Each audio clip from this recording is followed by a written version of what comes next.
Forget any preconceived ideas you have about this badge. If you're in the market for a Super Mini, then the new Kia Rio should definitely be on your shortlist. Over the next few minutes, I'm going to explain why. Firstly, there's the eye-catching design. Kia's styling department are on fire at the moment, and the Rio is one of the smarter looking small cars on the market. Then there's the interior space. A long wheelbase means there's absolutely acres of knee room. I mean, look at that, that's impressive. And headroom's good as well. Plus, because the floor is almost completely flat, the poor fella who ends up getting the middle seat will still have somewhere to put their feet. The Rio is really spacious here in the front as well, and it doesn't matter if you're big or small, you'll be able to find your ideal driving position because there's plenty of adjustment in the steering wheel. And look at this, the driver's seat. There's lots of useful storage cubbies as well. Side door bins are large enough for big bottles. You've got a couple of useful cup holders down there. There's a big tray just under the heater controls, and there's a special area recessed to take your mobile phone, and it's even big enough to accommodate those large Android phones. Get a decent sized cubby under the armrest. Look, enough room for a big bag of crisps. It's all right, I may have had some, but there's only 97 calories in these, although maybe that's per individual bag. And the glove box, you can fit a rucksack in it. That reassuring thud is a sign that this car has been well screwed together, and that's something that's backed up by Kia's 7-year warranty. The interior design is much better than on the old Rio, and you even got some soft touch materials here on the dash, and some shiny knobs down here, which is nice.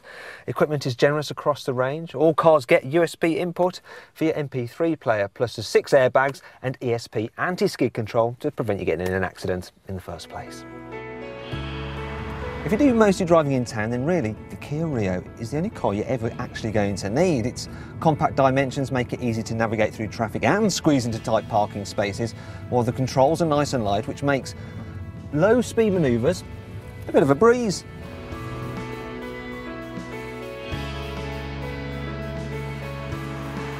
However, for most people, the Rio's biggest selling point will be its impressive range of economical engines. And the best one is a 1.1 litre diesel, which can return up to 88 miles per gallon.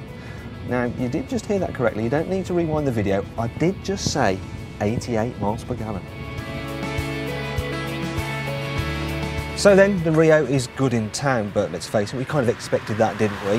How does it fare on a faster road? Well, you thought I was going to start talking about the negatives then, didn't you? But I'm not. I told you, just because this is a Kia, don't prejudge it. Because actually, at high speeds, it fares very well. The cabin is well insulated for noise. The ride, although firm, is still comfortable. And the handling's pretty good too. I mean, there's plenty of grip, and there's hardly any body roll in corners. I like the gear shift as well, because it's almost as sharp as on many sports cars. That said, the car still isn't as much fun as more zesty Super Minis, such as the Ford Fiesta, and the reason for that is that the steering, it's just way too vague. As for other problems, well, the engines are a little bit gutless, which means if you want to go fast in the Rio, you have to thrash it to within an inch of its life.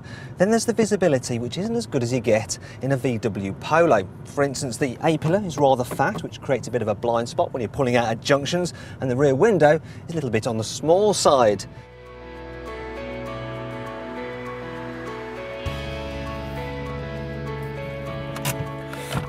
You're going to have to follow me to the boot to see the final problem.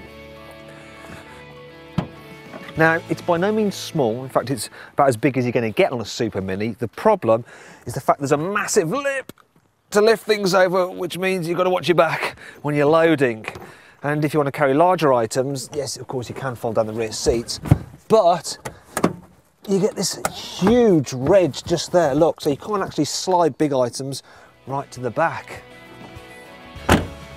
But come on, this is a cracking Super Mini. It looks smart, it's good value for money, it costs peanuts to run, it comes with a 7-year warranty. I mean, all that should be enough to convince you not to be a badge snob.